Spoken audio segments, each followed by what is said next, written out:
Ohayo gozaimasu! Woohoo! Welcome to Bisaya in Japan. So, kay bao naman mo na nahilig ko og diecast karon. Dara. Yeah, I want to share today about real riders.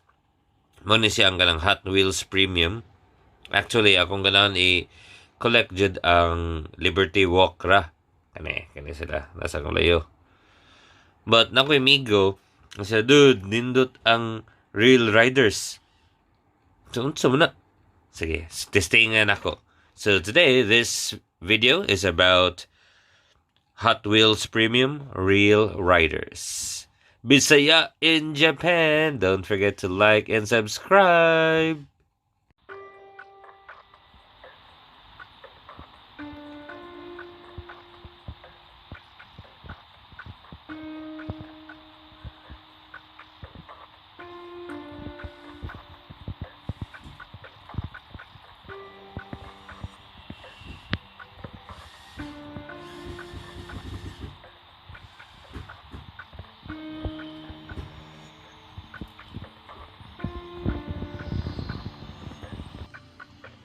So, akong gipili is ang kaning Real Riders na Hot Wheels Car Culture. Ano siya? Hot Wheels Premium. Usually, ang Real Riders is 5 pieces in a set. Ang naan ako kay upat ra. Wala kita sa usa. Then, if ato i-check ang luyo, ang sing luyo, paid! Kaya gibayaran lang. Yan. Hot Wheels Premium Car Culture Nissan Skyline GT-R kani maningwa nako. Mercedes-Benz 190E is this one. Don't worry, ato ni ablihan later. Next, Mercedes AMG GT3. More siya ano? Dodge Viper in a way. Sunod is the Acura NSX GT3. Okay. Pag-check na ko, nampak ko sa tindahan, ako nagkita no, ninduta di ani good. Tungod aning Acura mo na nakapalit ko na set. Incomplete set di ay. Okay, akong gi-check sa luyo, mura din siya sa Mini GT. Kiling nagtuyok.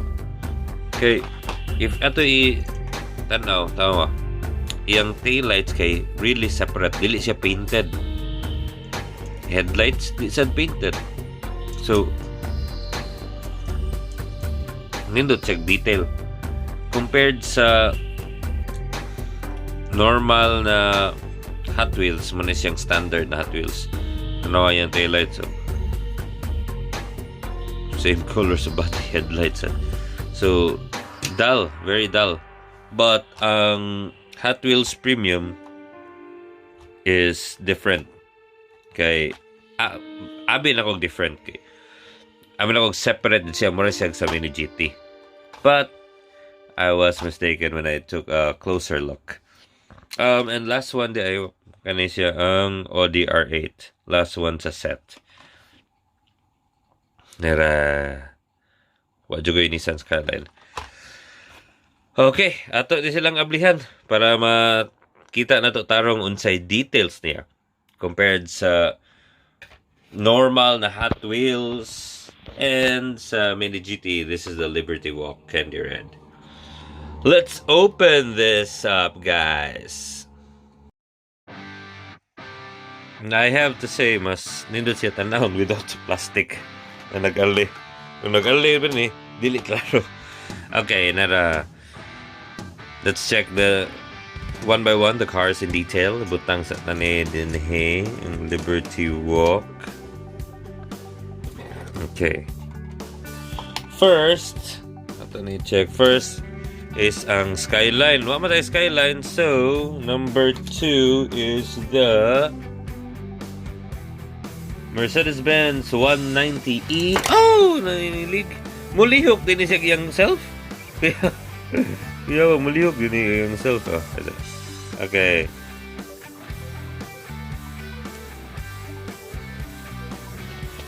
Decals mom on the side, Mercedes 88 Hella. On the hood, the side again. Okay. On the hood, there's the side Momo, and then Mercedes. Standard Mercedes grill. Headlights kay painted. So dili siya separate, dili siya lahi na part. Painted. Ang taillights painted sa, pero may na lang compared sa same color, at least different detail. But kani Ford Focus na RS Hot Wheel basig di sila pareski. Wait, I'm going to open another Hot Wheels here so that ma-compare na to lain design. Anong mulihok kung dito siya? Oh, rubber tires din ni ang mga Hot Wheels Premium is rubber tires compared sa normal Hot Wheels plastic mo nang dili kay sa dagan. So di mi balance akong rotating stand. Okay. Let's check another Hot Wheels. So mao ni ang nako na stock so sa kong box, small box there. Of course, itaniablihan kay 90-95 model ni butang set aside. Next, isa niablihan kay way ligid, way gamit. Set aside. So narani. So di sa din siya standard kay lain ang standard na Hot Wheels kay nani magsudanan. But let's compare to this. Let's say ni Reventon white lang kay ganang color white. Ablihan tadi. So manlagabli man is yung sudlanan ganiha. And ako na notice, tanawa. Closer look. Ang headlights kay painted dili separate part. But ang tail lights ani kay separate part naman na si murag glass or plastic ana. So different details sa din siyang inani na sudanan sa Hot Wheels. Okay, let's go back to the premium.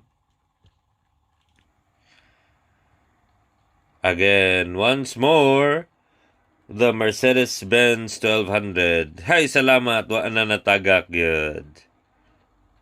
Oy! Great. I should have kept my mouth shut. Okay. Number 2 is number 3 in this set. Mercedes AMG. Okay. Mercedes gyapon din yun. Number 1 decals on the side. Nindot pagka painted ang iyang taillights actually compared sa katong standard na Hot Wheels. Oh, and this one wala na yung ligid. Ano mo ligid mo rin din si Christine. Hey, are you Christine? Alright, there. Mercedes AMG. Okay, let's go down to Acura NSX. Ang reason nga nakapalit ko ani na set. Nindot check window. Metallic blue. A lot of details, decals there. Taillights beautifully painted, not just one color. And then the rims. Look at the rims. No.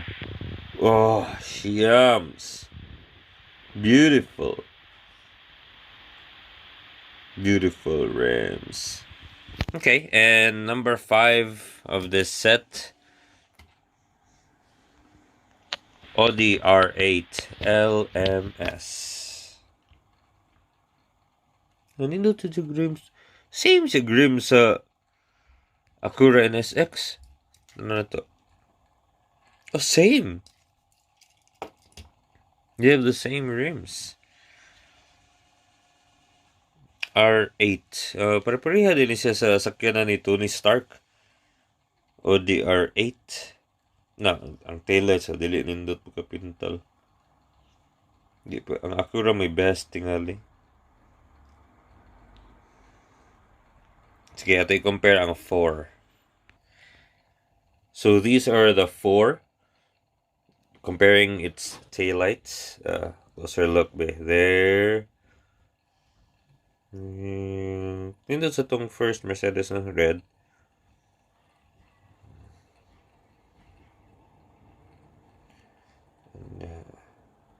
Tara.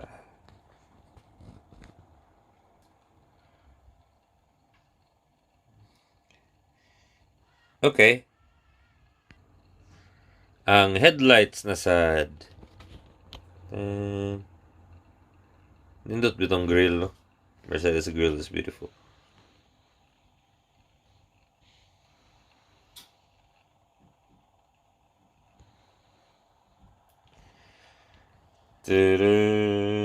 Nara.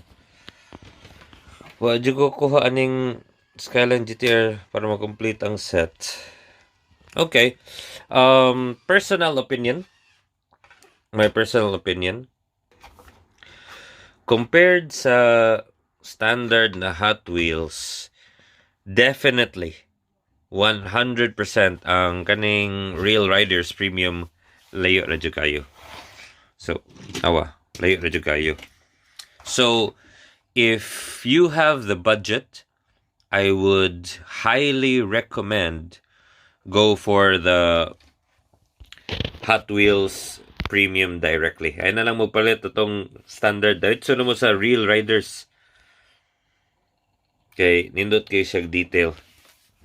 Yeah, rubber tires pag yun. But daghan magtawad, hey, I want rubber tires. So, mo na. Bisaya in Japan! Woo!